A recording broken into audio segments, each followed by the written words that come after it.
Marcus didn't look for trouble, he avoided it. Kept his head down, mopped the school floors, picked up Lila from the bus, cooked whatever was cheap. That was life. Not good, not bad, just quiet. But that day, something broke the routine. It started with a noise in the alley. A weak growl. Then a scrape. Like nails dragging across brick, Marcus turned from the trash bin, squinting down the narrow lane between the buildings.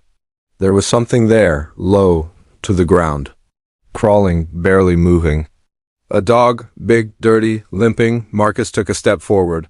"Hey there, boy." The dog froze. "Easy," Marcus said. "Not gonna hurt you." The dog growled again, then winced, his front paw bent the wrong way, bleeding. His eyes locked on Marcus.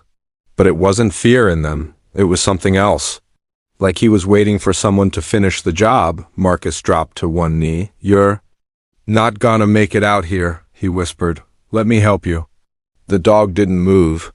But he didn't run either. Marcus took off his flannel shirt, moved slow, and wrapped it around the paw.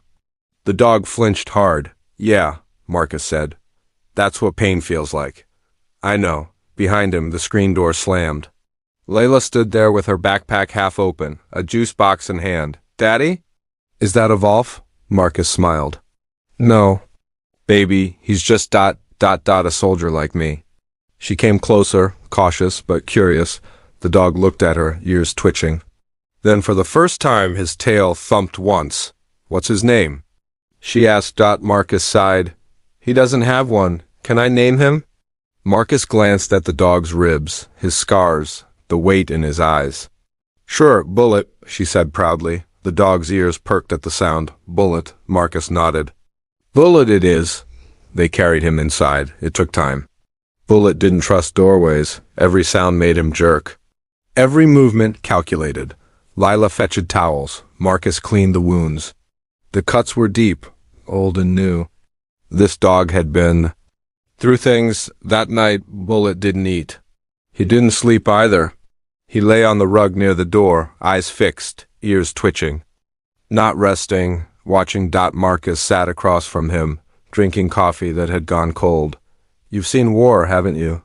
Bullet blinked but didn't look away. "I used to be a soldier too. Thought I could leave it behind?" He glanced toward Lila's room.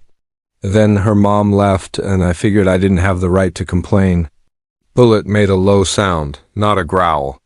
Not quite a whimper either, like he understood. "World's not fair," Marcus said. "But we fight anyway." Morning came fast. Marcus opened the fridge. Just 2 eggs and half a bag of rice. He cracked. "One for Layla, the other for Bullet." Lila sat on the floor beside him. "He's still shaking." "He doesn't trust us yet," Marcus said. "Will he stay?" "I don't know, baby. We might not have a choice." Marcus patched the front yard gate, fixed the loose door hinge, and called a vet clinic. They said no appointments for a week. He didn't mention he didn't have the money anyway. That evening, Marcus took Bullet outside. As soon as they hit the alley, Bullet stopped. He sniffed the air, low and cautious. Then he stared at the far wall. His body froze. "What is it?" Marcus asked. Bullet growled. Marcus turned to see nothing, just shadows. But Bullet didn't move until Marcus pulled him away. Inside, Lila drew a picture of all 3 of them. She showed Marcus. "That's you. That's me. That's Bullet. And this is our house." "Looks like we're a family now," Marcus said. "He needs a bed," she said. Marcus smiled. "He can have mine." That night, Bullet finally slept, but only after Lila curled up next to him on the rug and laid her hand on his back. The next few days were quiet. Bullet began eating, walking better, still flinching at loud sounds, still jerking awake from dreams. At school drop-off, Marcus overheard other parents. "That's the guy with the weird dog. He used to be military, right? Lost his mind." He ignored them. Lila didn't. "Why do they say mean things?" "Because they don't understand," he said. Bullet growled low as if agreeing. One afternoon, Marcus passed the police car at the gas station. An officer leaned out. "Hey, you the guy with the stray? That mutt with the limp?" Marcus nodded. "You know there's a law about keeping unregistered animals?" Marcus held his stare. "He's not a threat," the cop smirked. "Maybe not. now, but who knows what he remembers. Bullet stepped forward. Easy, Marcus said. The cop scoffed. You play soldier long enough, you start thinking everyone owes you. He drove off. Marcus crouched beside Bullet. They don't see you. Not really. But I do. That night, rain hit hard. Thunder rolled. Bullet backed into the hallway, whining low. Marcus sat beside him. What happened to you, boy? He didn't expect an answer. But Bullet crawled forward, rested his head on Marcus's lap, and for the first time closed his eyes. Marcus ran a hand down his back. You're safe now, I promise. The power flickered. The lights went out. From outside. Sirens screamed in the distance. Marcus whispered, let's just get through tonight. Bullet didn't move, but he didn't shake either. Then for the first time since he arrived, Bullet slept through the storm. The morning after the storm, East Haven felt heavy, like something bad was still in the air. Marcus walked Layla to the school bus, his hoodie pulled over his head. Bullet stayed close to his leg, tail low, eyes scanning every car that passed. Marcus felt it too, that weird pull in the gut. Like someone watching from just out of sight. Lila hugged Bullet tight before climbing the bus steps. He's not scared today, Marcus smiled. He's brave, just like you. Bullet let out a small, proud huff. Lila waved from the window, and the bus rolled off into the fog. They walked to the corner store, past the usual stairs. A few teens pointed. A woman pulled her child closer. And there, leaning against a patrol car with a fresh cup of coffee, was the same cop from the gas station, Officer Travis. Well, if it isn't the war hero and his mutt, Travis said, loud enough for people around to hear. Marcus didn't answer. He grabbed a bag of dog food from the shelf inside. When he came out, Travis stepped forward. So what's the plan? Train him to bite people who look at you funny? I hear you used to be something. Now you're just a janitor with a bad dog. And a daughter you can't afford. Bullet tensed. His ears went back. Marcus kept his voice low. Watch your mouth, Travis grinned. Or what? You'll get your PTSD pet to bark at me? People laughed. A group of teenagers snickered from across the street. You don't know what this dog's been through, Marcus said. Travis smirked. Oh, I do. We throw dogs like him away all the time. Can't follow orders, broken, dangerous. Bullet growled now, low and steady. Marcus stepped between them. Let it go, he said, but it wasn't clear if he was talking to Bullet or himself. Travis chuckled. You're right. I shouldn't waste time with people who peeked in combat boots. Marcus walked away, but something in his chest burned. Bullet limped beside him, head down but ears still twitching backward. That wasn't fear, that was memory. And rage. When they got home, Marcus sat on the porch steps and put the bag of food down. Bullet didn't eat. He just stared at the front gate. Like he was guarding something precious. Marcus rubbed his hands together. You ever been treated like garbage? Like everything you gave meant nothing? Bullet's ear flicked. He lay down with a long, tired sigh. Yeah, Marcus said. Me too. Inside, Lila had drawn another picture, this time of Bullet. Wearing a superhero cape. He's a protector, she said proudly. Like you, Daddy. Marcus smiled, but it didn't reach his eyes.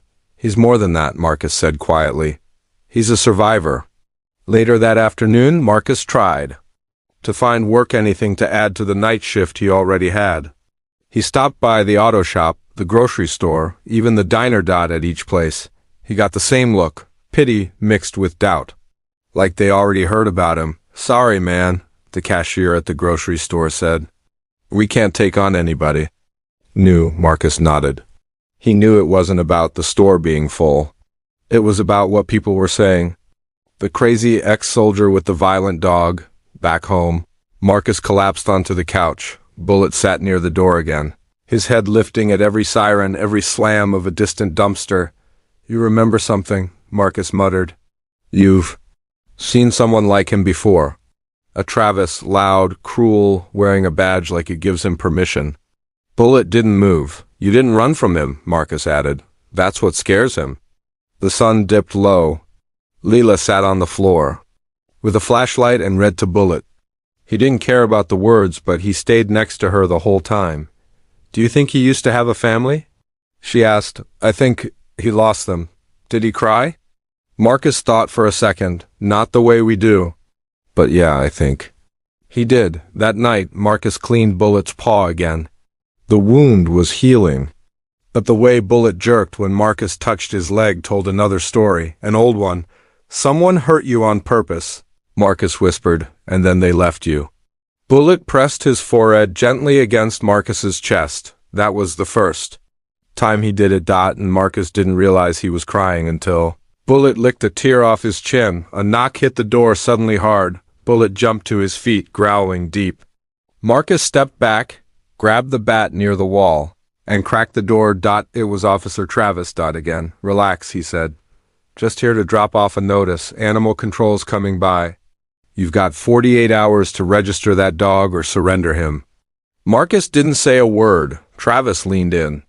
Look, I don't care what you think that animal is. He's damaged goods, just like you. Marcus met his eyes, calm, cold. Then I guess we belong together. He shut the door. Bullet still stood tense, staring at the wood like he could tear it off its hinges. Marcus knelt. Don't worry. I'm not letting anyone take you. Outside, the sirens screamed again, far away. This time, but Bullet didn't relax. He was waiting for something, and whatever it was, it wasn't done with them yet. The next morning didn't feel like a normal morning. It was too quiet, not peaceful. Tense. Marcus stood at the stove, flipping the last 2 pancakes they had. Layla was still brushing her teeth, humming to herself in the hallway. Bullet sat at the window, his ears stiff, his body frozen like a statue. He hadn't moved for almost 10 minutes. Marcus glanced over. You good, boy? No reaction. Just a slow, shallow breath, and those eyes locked on something outside. Marcus followed his gaze. The street was empty, just an old delivery van parked across from the school lot. Nothing unusual. But bullets. Tail had tucked low. That never meant anything good. Bullet? Marcus stepped closer. Suddenly, Bullet stood up, stiff-legged, and started pacing.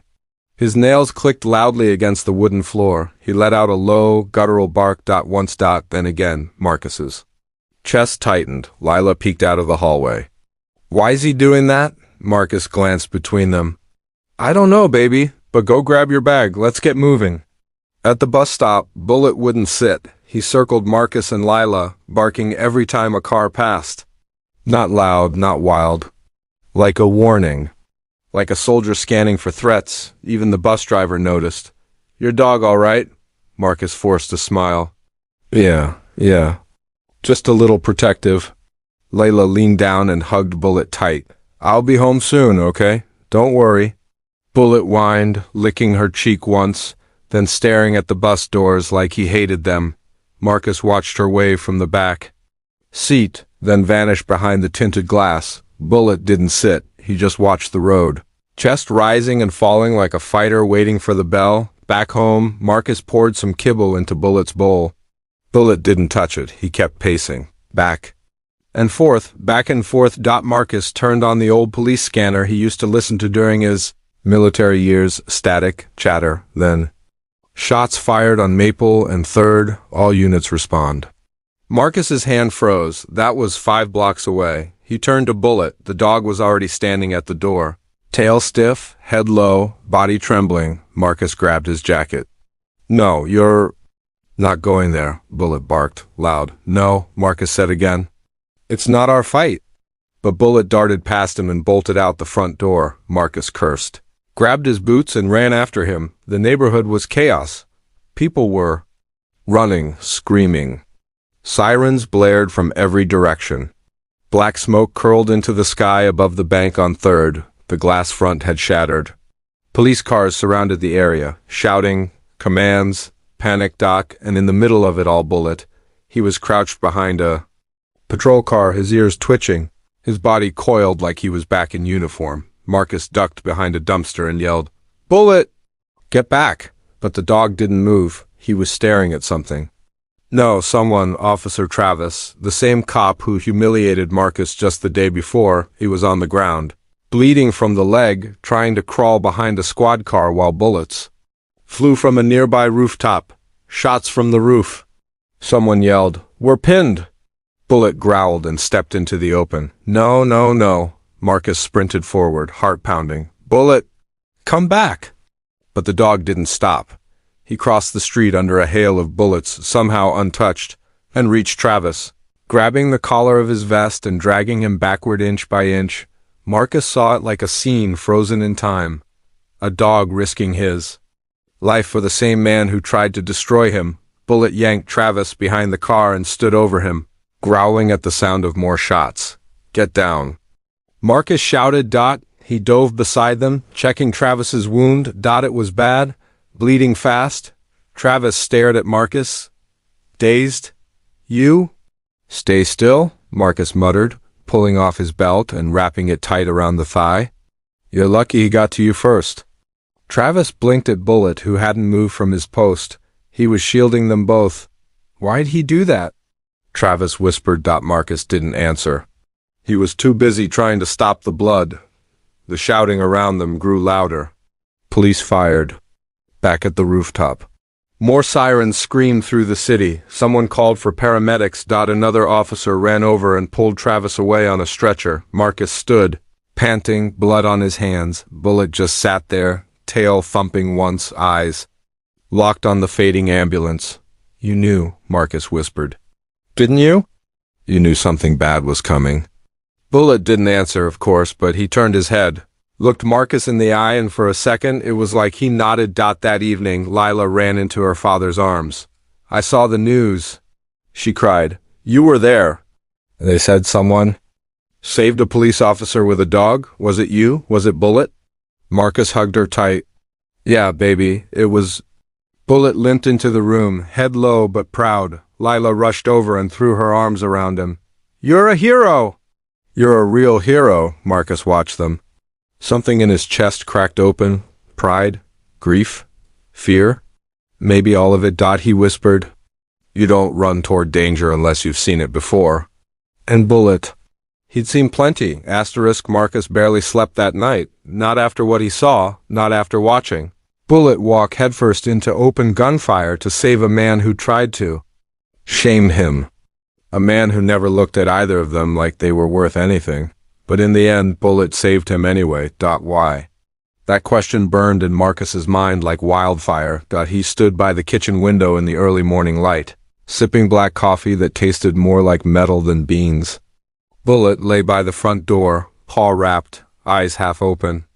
Not sleeping, just watching. He was always watching. Marcus muttered under his breath. "You ever think about letting someone else handle it?" Bullet's ears twitched. "Yeah, me." "Neither." The news spread fast. Hero dog saves cop in robbery shootout. Former military man and dog risk loves during Maple Street attack. Anonymous civilian pulled officer to safety amidst gunfire.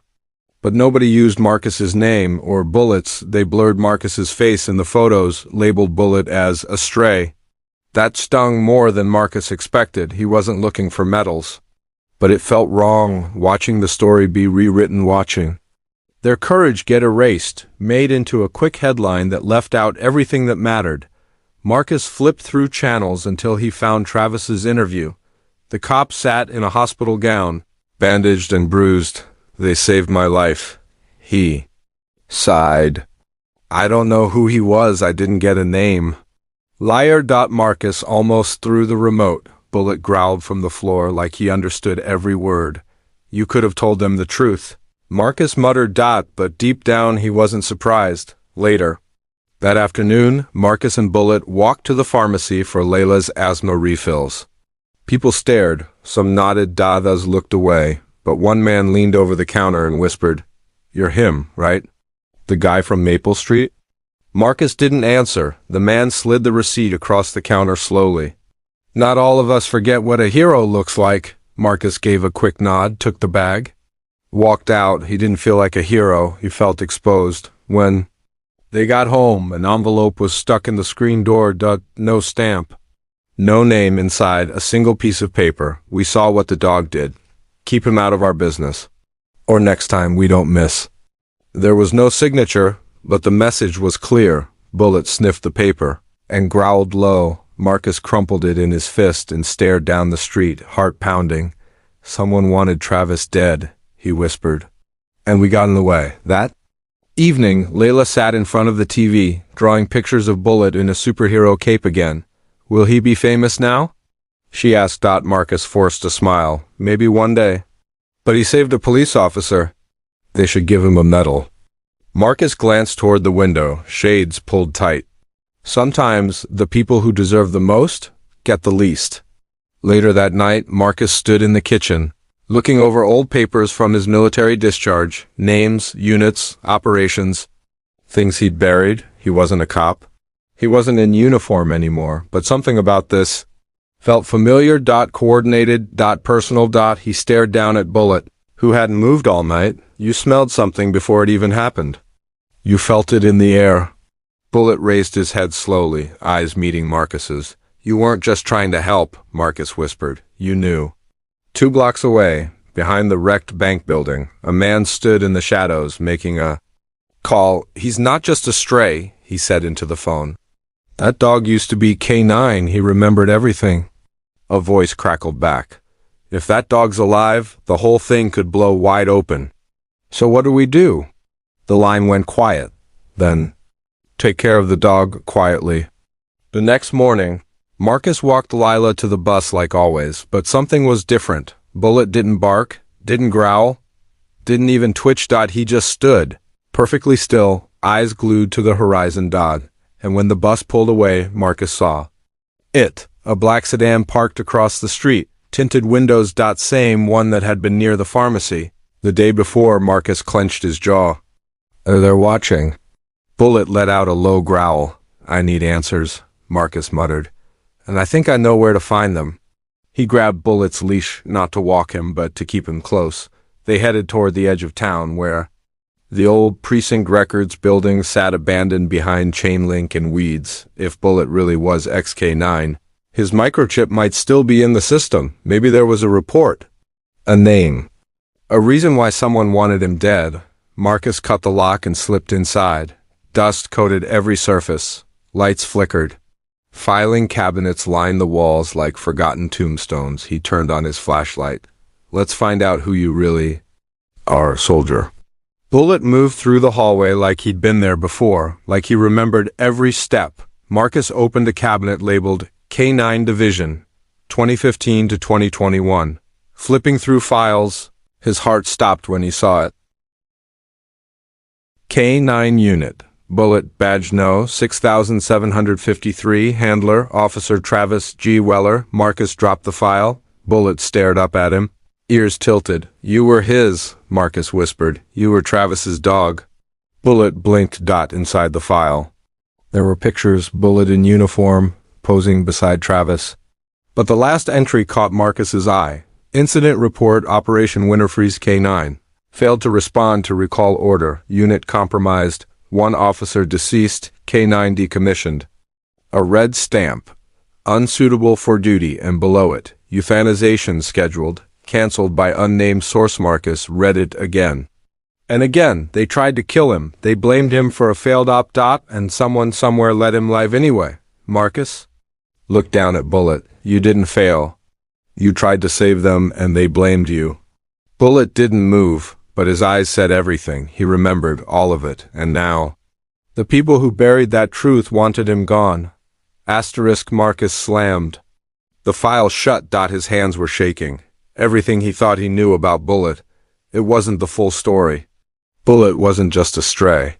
He wasn't even just a retired K9. He was a witness. To something dark. To something the department wanted erased. Marcus turned to Bullet.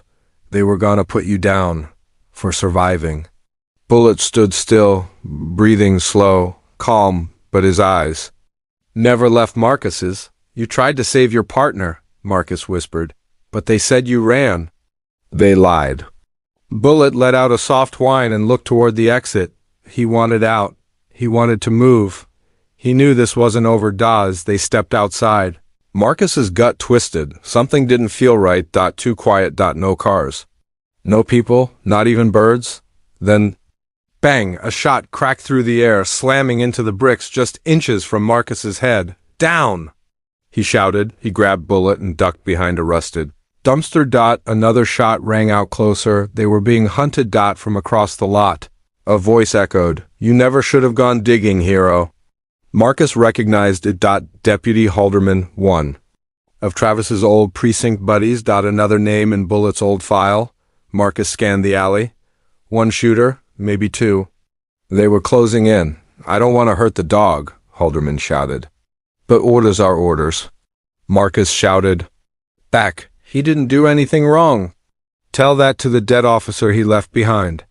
He didn't leave him. He tried to save him." Another bullet slammed into a pipe above. Water burst everywhere. Bullet growled, eyes tracking the sound. He was ready. Marcus took a deep breath, heart pounding. "All right, soldier," he said. "We run on my count." Bullet's ears perked. 3, 2, 1. They bolted across the alley as bullets ripped past them. Marcus dove behind a row of trash cans and pulled out his phone. No signal. "Of course," he muttered. Bullet barked twice sharp. A warning. A second man appeared on the rooftop, rifle, aiming. "Stay low," Marcus shouted, dragging a broken crate in front of them, but it wouldn't hold long. They had seconds. Marcus knew only one way out. Forward. He turned to Bullet. "I'll draw fire. You run wide. Distract them. You with me?" Bullet licked his hand. "Good enough." Marcus stood up and threw a piece of metal toward the far wall.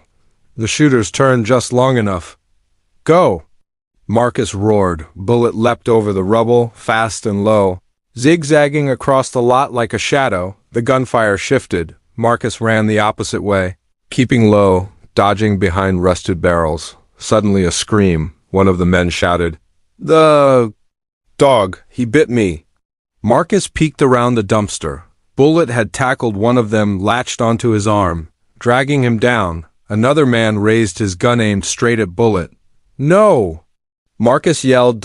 He leapt from cover and tackled the shooter to the ground. The gun flew out of his hand. They wrestled, fists, elbows, blood. Marcus had done this before, years ago, but now every bone ached, every breath burned. Still, he didn't stop, because Bullet wouldn't have. He landed one last punch. The man went limp. Bullet stood panting, tail twitching, blood on his snout, but not his own. Marcus leaned against the wall, catching his breath. Then, distant sirens. Someone had called it in, too late for the shooters, but maybe just in time for the truth. Back at home, Layla waited on the front steps. She looked up as they approached, both covered in dirt, blood, and bruises. "Daddy?" Marcus dropped to one knee. "I'm okay." Then she ran to Bullet. He lowered his head as she hugged him, his tail finally wagging. "You saved him again," she whispered. Marcus stood, looked at the sky. He wasn't sure who had sent the cops, or who would come next, but one thing was clear. Now, Bullet wasn't just fighting to survive. He was fighting to be heard. That night, Marcus patched Bullet's wounds. "You did good," he said. "You didn't hesitate." Bullet lay still, his body worn but spirit strong. Marcus whispered, "But they're not done coming. And next time they won't miss." He glanced toward the window. Outside, a black car slowly drove by, didn't stop, didn't honk, just watched. Marcus shut the blinds, then turned back to Bullet. "We're not running anymore." The next morning, a letter arrived, slipped under the door. No return address. No stamp. Inside, a photo. It showed Bullet beside a man who wasn't Travis. A younger officer, smiling, hand on Bullet's head. The back of the photo said, "Officer Drew Cates, Kia, winter freeze operation. He died a hero, so did the dog, or so we were told." Marcus clenched the paper. Someone else knew the truth. And someone else wanted it told. He looked at Bullet. "You knew him, didn't you?" Bullet's head tilted. Then slowly, gently, he let out a long, low howl. Not of warning, but mourning. The kind that comes from memory. The kind that never leaves. Asterisk. The house was too quiet. No barking, no pacing, no clicking of nails across the floor. Just silence. Bullet hadn't made a sound all morning. He sat in the hallway outside Lila's room, staring at the door like he was standing guard. But it wasn't his usual alertness. It felt heavier, like he was carrying something. Marcus watched him from the kitchen. "You haven't eaten," he said softly. No reaction. He placed the food bowl down anyway. hoping the smell of warm chicken broth over kibble would tempt him. Nothing. Bullet didn't move. Didn't blink. He was still trapped somewhere in his mind. Lila tiptoed into the hallway, clutching a blanket. She kneeled beside Bullet and placed it gently over his back. He's cold, she whispered. Marcus knelt too, placing a hand gently on Bullet's head. He's not sick, baby. He's remembering. Remembering what? Marcus didn't answer right away. How do you explain grief that never got spoken? Trauma that never got justice? He had a partner once, Marcus finally said. A good man. They were a team. What happened? His partner died. And they blamed Bullet. Layla looked down at the dog's eyes wide open but distant. He thinks it was his fault. Maybe. She leaned in and kissed the top of his head. It wasn't. Later that day, Marcus sat outside with an old notebook in his lap. The photo from yesterday Bullet and Officer Drew was tucked inside the pages. He stared at it for a long time. Something felt off. The photo was taken just weeks before the winter freeze operation, the same mission where Drew died. The same mission Bullet was blamed for, but Drew looked happy. Relaxed. And Bullet? He looked alive. Not the haunted version Marcus knew now. What happened to you out there?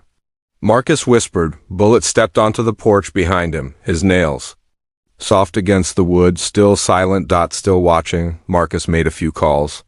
One to a retired officer he served with years ago. Another to an old tech buddy who owed him a favor. He didn't trust the police department anymore, not after what they tried to do. He needed access to restricted records, something hidden in. The winter freeze report wasn't sitting right. His friend on the phone paused, voice tight. Marcus, I pulled the redacted logs. You're not gonna like this. Tell me. Drew never called for backup. His body cam cut out 10 minutes before the first shot. The only footage submitted was from a cruiser angle, conveniently missing everything. And the only officer still alive from that unit? Travis. Yeah, Marcus's jaw clenched. They blamed Bullet to save someone else's name. He muttered. That night, Bullet still didn't eat. Marcus laid a pillow down beside him on the floor and rested. There, silent. After a while, he whispered, You didn't fail him, Bullet. You were betrayed. And so was he. Bullet turned his head, just slightly, then rested it on Marcus's arm. It was the smallest gesture, but it meant everything. The next morning, Layla had a school field trip. She packed her backpack, humming a soft tune as she wrapped a peanut butter sandwich in foil. Marcus helped her with her hair. You okay? Yeah, but I want Bullet to come next time. He's not allowed on field trips, sweetheart. He'd be good. He'd protect everybody, Marcus smiled. I know he would. After she left, Marcus checked the front window. Bullet sat again, same position, staring at the gate, only this time his ears were forward, his head slightly lifted. Something had shifted. Marcus walked over. You smell something? Bullet stood, walked to the door. Growled. Just once. Marcus opened the door slowly. There, on the front steps, sat a small padded envelope. Inside, a torn patch, faded, blood-stained, K9 unit -6753, and a note. You don't bury loyalty. You expose betrayal. No name. No address, just a sign. Bullet sniffed the patch, then sat down beside it. Marcus crouched and placed it in his hand. We're not alone in this, he whispered. Someone wants the truth out. Bullet finally made a sound, not a bark, not a growl. Just a soft whine, low, wounded. Like something inside him was cracking open again, and this time, healing. That night, for the first time in days, Bullet ate his food. He lay beside Marcus's feet, and when Marcus turned off the lights, he didn't go to the door. He stayed close, because for the first time in a long time, he didn't feel alone anymore. The next morning, Marcus stood outside in the yard, gripping a manila folder tight in one hand and Bullet's leash in the other. Inside that folder were copies of every report he could find, police logs, old news clippings, the K9 file, the picture of Officer Drew Cates, but most importantly, the part no one expected him to have, the black box audio. Transcript. His buddy had hacked into an old server backup from the winter freeze operation. It was short, static-filled, but the voices were clear, and one of them was, Travis. Marcus read the last line again. Travis, voice distorted. We leave the dog. We're compromised. Fall back. Then silence. No one ever mentioned that order in the official reports. No one ever said Travis left Drew behind. But it was right there in Travis's voice. He hadn't just lied. He'd left his own partner and Bullet to die. Marcus looked down at Bullet. You heard it too, didn't you? Bullet stared at him, ears slightly raised as if waiting for permission. We bring this in and they'll come after us harder. You sure you're ready? Bullet barked once, low, clear. Then turned toward the sidewalk. They headed to the local news station, a small red brick building off Road 11. Marcus didn't go to the police. He couldn't trust them, not after everything, but maybe, just maybe, someone here would listen. Inside, a receptionist with a headset looked up as the bell jingled. Can I help you? I need to speak to a reporter. Someone who covers police misconduct. She raised an eyebrow. Do you have an appointment? I have proof. He opened the folder just enough to show her the transcript and the K9 file. She blinked. Hold on. 10 minutes later, a tired-looking reporter with a crooked tie and coffee stains on his shirt stepped out. I'm Sam. What's this about? Marcus sat across from him in a cluttered office filled with paper stacks and broken pens. Bullet sat by the door, eyes alert. I know what happened during the winter freeze-up, Marcus said. I have the file. The audio, the real story. He laid out the folder. Sam scanned the documents. Paused at the photo of Drew and Bullet. Wait, he said slowly. This dog. He's the same one from the Maple Street shooting, isn't he? Marcus nodded. And Travis? Marcus's voice was firm. He lied. He blamed Bullet to cover his own cowardice. Drew died because of him. Sam leaned back in his chair, rubbing his chin. You realize what happens if this gets out? The department will burn. I'm not trying to burn anyone. I'm trying to clear his name. He placed a hand on Bullet's head. His real name. That night, the story hit the station's website. K9 betrayed, former officer accused of abandoning. Partner, blaming dog. It spread fast. By morning, it had over 200,000 shares. Travis's face was everywhere. The backlash was immediate. Protests outside the precinct. Calls flooding into the city council. Marcus stayed inside, shades drawn, watching the chaos unfold from his tiny living room. Lila clutched his arm. Are they mad at us? No, he said softly. They're mad at the people who lied. Bullet sat near the window, unmoving, eyes fixed on the flashing red and blue lights down the block. He wasn't scared. He was waiting. The next day, Marcus's door rattled with a loud knock. He opened it slowly. Travis stood. There. No badge. No uniform. Just anger. You don't know what you've done. Marcus didn't flinch. I think I do. You ruined my life. You ruined his first. Marcus motioned to Bullet, who now stood beside him, hackles rising. Travis looked at the dog. For a second, something flickered in his eyes. Guilt? Fear? Regret? Maybe. All three. You could have let it die with the rest of them, Travis said. But no, you had to play hero. I'm not the hero, Marcus said coldly. He is. Bullet stepped forward, nose almost touching Travis's leg. He didn't growl, didn't bite, just stared, and in that stare was everything: pain, betrayal, and the quiet strength of someone who had already survived worse. Travis took a shaky breath. He wasn't supposed to live, he muttered. Marcus clenched his fists. But he did, and now the truth's out. Travis turned and walked away. Bullet didn't move until the car disappeared down the street. That night, the mayor issued a public statement. Effective immediately, Officer Travis G. Weller is placed under federal investigation for misconduct, falsifying reports, and obstruction. The headline on the local news read, Dog once abandoned, now declared national hero. Marcus read the words out loud. Lila clapped. Bullet wagged his tail gently and leaned into Marcus's side. He still hadn't barked since that day, but he didn't need to. His silence now wasn't grief. It was peace.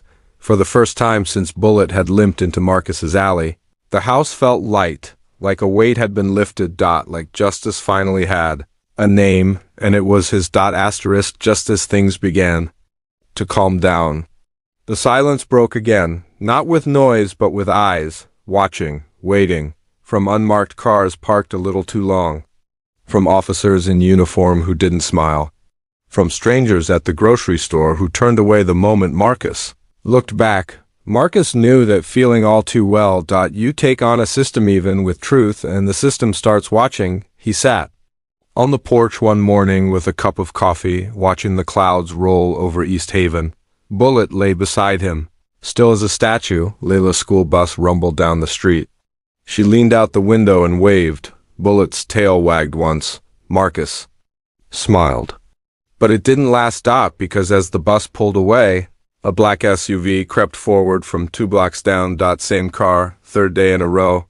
Back inside, Marcus opened his laptop and checked the email from Sam, the reporter. Heads up. Internal Affairs is reopening old winter freeze files. But someone from out-of-state feds maybe requested them sealed again. Be careful. You stirred a hornet's nest. Marcus closed the lid slowly. Then turned to Bullet. They're trying to bury it again. You believe that? Bullet didn't move. He just stared at the door. Ready. Always ready. Later that evening, Marcus stopped by the grocery store. As he paid for a loaf of bread and some canned beans, the cashier looked up nervously. You should be careful, she whispered. Marcus blinked. Why? People around here don't like what you did. You embarrassed the badge. Some of them take that personally. Marcus stepped out, scanning the lot. Nothing. But the moment he turned the corner, he felt it. A shove from behind. He staggered into the alley wall. 3 men in plain clothes stood there. Not gang members, not thugs. Cops. You think you're a hero? One said, You're just a guy who picked the wrong side. Marcus stayed silent. The tallest one stepped forward, badge chain flashing under his jacket. You got that mutt to thank for all this mess. Marcus clenched his fists.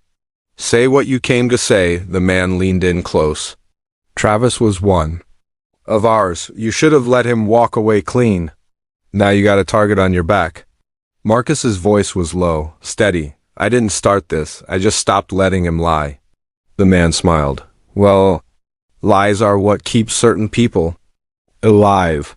They turned and walked away, leaving the warning hanging in the air like poison. That night, Marcus kept the porch light on. He sat in the living room, cleaning Bullet's gear, an old vest from his K9 days, some padded boots, even the scratched up ID tag with 6,753. Barely visible. He hadn't touched that stuff since finding it in the precinct basement. It felt wrong to keep it buried now. You earned this back, Marcus said. He gently strapped the vest onto Bullet's back. It fit perfectly. Bullet didn't flinch. Didn't resist. He stood taller, like a soldier returning to duty. Lila came in, yawning, rubbing her eyes. She saw Bullet in full gear and gasped. Is he going back to work? Marcus smiled softly. No, baby. He's just remembering who he is. She walked over and gently hugged Bullet around the middle. He's a hero now. He should look like one. 2 hours later, a brick shattered their front window. Glass flew into the kitchen. Bullet leapt to his feet, barking wildly for the first time in days. Marcus grabbed the bat near the door and rushed outside, but the car was already gone, on the ground. In red spray paint, someone had scrawled across the sidewalk, Traitors. Layla cried from her bedroom. Marcus ran back in, knelt beside her bed, pulling her close. It's okay. We're okay. Bullet stood at the doorway, growling at the broken glass like it had a heartbeat. The next morning, Marcus found an envelope stuffed in the mailbox. No return address. Inside was a single photograph, an old one. It showed a group of K9 handlers from a decade ago. Marcus recognized Drew and Travis. And behind them, standing with medals on their chests, a man Marcus hadn't seen before. The back of the photo said, Colonel Royce, the one who buried the truth. There was a phone number scribbled below it. No name. No explanation, but it was a lead. Someone wanted Marcus to keep going. He called. No one picked up. But the voicemail message was chilling. Leave your name and your badge number. If you're calling about the winter freeze operation, hang up now. Marcus didn't leave a message. He hung up and turned to Bullet. They're scared. That means we're close.